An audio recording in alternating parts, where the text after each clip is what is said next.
ഇക്കഴിഞ്ഞ ദിവസം ബഹുമാനപ്പെട്ട എക്സൈസ് വകുപ്പ് മന്ത്രി മദ്യക്കമ്പനിക്ക് വേണ്ടി വീണ്ടും വാദവുമായിട്ട് രംഗത്ത് വന്നിരുന്നു. ഞങ്ങൾ ആരോപിക്കുകയാണ്, കേന്ദ്ര സർക്കാരിൻ്റെ എല്ലാവർക്കും കുടിവെള്ളം എത്തിക്കാനുള്ള ജൽജീവൻ മിഷൻ പദ്ധതി പാലക്കാട് ജില്ലയിൽ അട്ടിമറിച്ചത് ശ്രീ എം പി രാജേഷാണ്.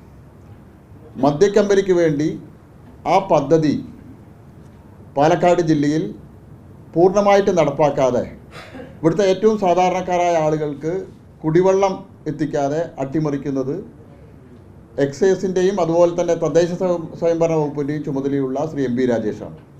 കാരണം ജൽജീവൻ മിഷൻ പദ്ധതി പാലക്കാട് ജില്ലയിൽ 100% നടപ്പാക്കിയാൽ മലമ്പുഴയിലെ നിലവിലുള്ള ശുദ്ധജല വിതരണ പദ്ധതിയുടെ കപ്പാസിറ്റി പൂർണ്ണമായിട്ടും അതിനായിട്ട് ഉപയോഗിക്കേണ്ടി വരും. അപ്പോൾ വളരെ ദീർഘവീക്ഷണത്തോടു കൂടിയിട്ടാണ് എം പി രാജേഷും ഇടത് സർക്കാരും ഈ പദ്ധതി നടപ്പാക്കാൻ തുടങ്ങിയ കാലഘട്ടം മുതൽ ഇത് അട്ടിമറിക്കാനുള്ള ശ്രമങ്ങളുമായിട്ട് മുന്നോട്ട് പോകുന്നത്. ഈ പുതുശ്ശേരി ഏറ്റവും കൂടുതൽ കുടിവെള്ളക്ഷാമം അനുഭവപ്പെടുന്ന പഞ്ചായത്തുകളാണ് പുതുശ്ശേരി, മലമ്പുഴ, അതുപോലെ തന്നെ എലപ്പുള്ളി, പാലക്കാടിൻ്റെ കിഴക്കൻ മേഖല. ആ പ്രദേശത്ത് നിങ്ങളൊന്ന് അന്വേഷിക്കണം. ആ പ്രദേശത്തെ ഓരോ പഞ്ചായത്തുകളിലും കേന്ദ്ര സർക്കാരിൻ്റെ ജൽജീവൻ മിഷൻ പദ്ധതി 2019 ആരംഭിച്ച ആ പദ്ധതിയുടെ ഇന്നത്തെ എന്താണ് സ്ഥിതി എന്നുള്ളത് അന്വേഷിക്കണം.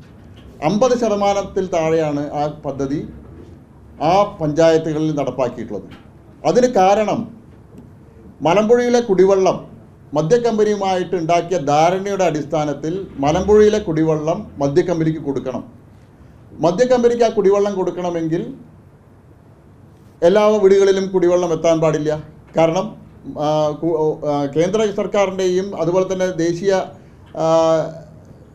ജല കമ്മീഷൻ്റെ എല്ലാം പഠനം ഒരാൾക്ക് ഒരു ദിവസം 225 ലിറ്റർ വെള്ളം അയാളുടെ നിത്യ ഉപയോഗത്തിന് വേണമെന്നാണ്. അപ്പോൾ ഈ ഇത്രയും പഞ്ചായത്തുകളിലെ എല്ലാ വീടുകളിലും കുടിവെള്ള കണക്ഷൻ എത്തിക്കഴിഞ്ഞാൽ ഉപഭോഗം കൂടും. മലമ്പുഴയിലുള്ള നിലവിലുള്ള കപ്പാസിറ്റി അനുസരിച്ചിട്ടുള്ളത് മതിയാവില്ല. അപ്പോൾ മദ്യക്കമ്പനിക്ക് വാഗ്ദാനം ചെയ്ത വെള്ളം കൊടുക്കാൻ കഴിയില്ല. അതുകൊണ്ട് എല്ലാവർക്കും കുടിവെള്ളം എത്തിക്കാനുള്ള പദ്ധതി പോലും മന്ത്രി അട്ടിമറിക്കുകയാണ് പാലക്കാട് ജില്ലയിൽ. മന്ത്രിയുടെ ഒരു വാദം 2023-24 മദ്യനയത്തിൽ ഞങ്ങൾ പറഞ്ഞിട്ടുണ്ട്, എത്തനോളും ENAയും ഉൽപ്പാദിപ്പിക്കുന്ന കമ്പനികൾക്ക് യൂണിറ്റ് തുടങ്ങാൻ അനുവാദം കൊടുക്കുക എന്നുള്ളത്. മന്ത്രി തന്നെ പത്രസമ്മേളനത്തിൽ മാധ്യമങ്ങളോട് പറഞ്ഞു, 2023 നവംബർ 3 എത്തനോൾ ഉൽപ്പാദിപ്പിക്കാനുള്ള അപേക്ഷ കമ്പനി എക്സൈസ് കമ്മീഷണർക്ക് നൽകിയത് എന്നുള്ളത്. വളരെ വൈരുദ്ധ്യമുണ്ട് അതിൽ. കേന്ദ്ര സർക്കാരിൻ്റെ expression of interest short list ചെയ്യുന്നത് 9/2/2024 നവംബർ മാസത്തിൽ തന്നെ കമ്പനി എത്തനോൾ യൂണിറ്റിനുള്ള അപേക്ഷ എക്സൈസ് കമ്മീഷണർക്ക് കൊടുക്കുന്നു. കേന്ദ്ര സർക്കാർ ഈ കമ്പനിയെ ഷോർട്ട് ലിസ്റ്റ് ചെയ്യുന്നത് 9/2/2024, ഏകദേശം 4 മാസം കഴിഞ്ഞിട്ടാണ് ഈ കമ്പനിയെ കേന്ദ്ര ഗവൺമെൻറ് ഷോർട്ട് ലിസ്റ്റ് ചെയ്യുന്നത്. അപ്പോൾ കേന്ദ്ര ഗവൺമെൻറ് ഈ കമ്പനിയെ എത്തനോൾ നിർമ്മിക്കാനുള്ള യൂണിറ്റായിട്ട് സെലക്ട് ചെയ്യുന്നതിന് 4 മാസം മുമ്പ് തന്നെ ഈ കമ്പനി അപേക്ഷ കൊടുക്കുക. ഇവിടെ ഞങ്ങൾ നേരത്തെ ആരോപിച്ചിരുന്നു, 2022 സ്ഥലം വാങ്ങുന്നു. 2022 സ്ഥലം വാങ്ങി കേന്ദ്ര ഗവൺമെൻറ്റിൻ്റെ എക്സ്പ്രഷൻ ഓഫ് ഇൻട്രസ്റ്റ് വരുന്ന സമയത്ത് ഈ പ്ലാന്റ് എലപ്പുള്ളിയത്തെ സ്ഥലം കാണിച്ച് അതിൻ്റെ എക്സ്പ്രഷൻ ഓഫ് ഇൻട്രസ്റ്റിൽ പങ്കെടുക്കുന്നു. ഇതെല്ലാം ഈ കമ്പനിക്ക് ഇത്ര ധൈര്യപൂർവ്വം സാധിക്കുന്നത് സംസ്ഥാന സർക്കാരിൻ്റെ വലിയൊരു ഉറപ്പ് ഈ കമ്പനിക്ക് ലഭിച്ചതിൻ്റെ അടിസ്ഥാനത്തിൽ തന്നെയാണ്.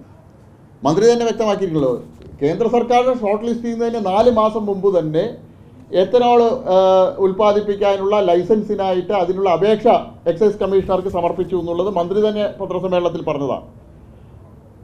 ഈ ഇതിൻ്റെ ഇവരുടെ മന്ത്രിയുടെ ഇതിൽ കത്തിൻ്റെ റെഫറൻസ് പറയുന്നുണ്ട്. സർക്കാർ ഓർഡർ ഈ കമ്പനിക്ക് കൊടുത്ത മന്ത്രിസഭാ യോഗത്തിൻ്റെ ഓർഡറിൽ പറയുന്ന എക്സൈസ് വകുപ്പിൻ്റെ കത്ത് 6/2/2024 EXC 6389/2023. അതായത് ഷോർട്ട് ലിസ്റ്റ് ചെയ്യുന്നത് 9-ാം തീയതി, 6-ാം തീയതി തന്നെ മന്ത്രിസഭാ യോഗത്തിലേക്കുള്ള എക്സൈസ് കമ്മീഷണറുടെ അപേക്ഷ വന്നു കഴിഞ്ഞു. അപ്പോൾ എല്ലാം നേരത്തെ തയ്യാറാക്കിയ തിരക്കഥയുടെ അടിസ്ഥാനത്തിൽ തന്നെയാണ് നടന്നിട്ടുള്ളത്. ഇപ്പോൾ ആ കള്ളക്കടകൾ പുറത്തു വരുന്ന സമയത്ത് അത് മറയ്ക്കാനായിട്ട് മന്ത്രി ആരോപണങ്ങളുമായിട്ട് മുന്നോട്ട് വരികയാണ്.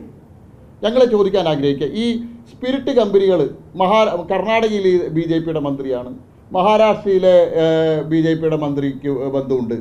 ഞങ്ങൾ ചോദിക്കും, ഈ സ്പിരിറ്റ് കമ്പനികളെ കേരളത്തിലേക്ക് കൊണ്ടുവരുന്ന ആരാ? ഈ സ്പിരിറ്റ് കമ്പനികളിൽ നിന്ന് സ്പിരിറ്റ് വാങ്ങാൻ തീരുമാനമെടുത്തത് ആരാ? ഭാരതീയ ജനതാ പാർട്ടി അല്ലല്ലോ, സംസ്ഥാന സർക്കാരല്ലേ. അപ്പോൾ എന്തുകൊണ്ട് ഇത്തരം കമ്പനികളിൽ നിന്ന് സ്പിരിറ്റ് വാങ്ങാൻ സംസ്ഥാന ഗവൺമെൻറ് തയ്യാറായി എന്നുള്ളത് മന്ത്രി വ്യക്തമാക്കണം. ഈ കമ്പനികളല്ലാതെ ഈ രാജ്യത്ത് വേറെ കമ്പനികളുണ്ടല്ലോ, സ്പിരിറ്റ് ഉൽപ്പാദിപ്പിക്കുന്ന കമ്പനികളുണ്ടല്ലോ, ആ കമ്പനികളിൽ നിന്ന് വാങ്ങാമല്ലോ. BJPയുടെയും കോൺഗ്രസിൻ്റെയും നേതാക്കന്മാരുടെ കമ്പനികൾക്ക് നിന്ന് സ്പിരിറ്റ് വരുന്നത് അത് ബ്ലോക്ക് ചെയ്യുക, അത് ആ വരവ് തുടരാൻ വേണ്ടിയിട്ടാണ് ഇവിടെ സ്പിരിറ്റ് ഉൽപ്പാദിപ്പിക്കുന്നത് തടയുന്നത് എന്നാണ് മന്ത്രി പറയുന്നത്. ഈ കമ്പനികൾ കഴിഞ്ഞ നിരവധി വർഷങ്ങളായിട്ട് കേരളത്തിൽ സ്പിരിറ്റ് സപ്ലൈ ചെയ്യുന്ന കമ്പനികളാണ്. ഈ കമ്പനികളെ എല്ലാം തിരഞ്ഞെടുത്തിരിക്കുന്നത് സംസ്ഥാന സർക്കാരാണ്, അവർക്ക് ഓർഡർ കൊടുത്തിരിക്കുന്നത് സംസ്ഥാന സർക്കാരാണ്. അതിൽ ഭാരതീയ ജനതാ പാർട്ടിക്കോ ഭാരതീയ ജനതാ പാർട്ടിയുടെ സംസ്ഥാനത്തിലെ ഒരു നേതാക്കൾക്കും ബന്ധമില്ല. അത് UDF ഭരിക്കുന്ന കാലഘട്ടത്തിലായാലും ശരി, LDF ഭരിക്കുന്ന കാലഘട്ടത്തിലായാലും ശരി, ഏറ്റവും കൂടുതൽ കരിമ്പ് ഉൽപ്പാദിപ്പിക്കുന്ന സംസ്ഥാനങ്ങളിലാണ് ഷുഗർ ഫാക്ടറികളുള്ളത്. ഷുഗർ ഫാക്ടറികളുടെ ബൈ പ്രൊഡക്റ്റാണ് സ്പിരിറ്റ്.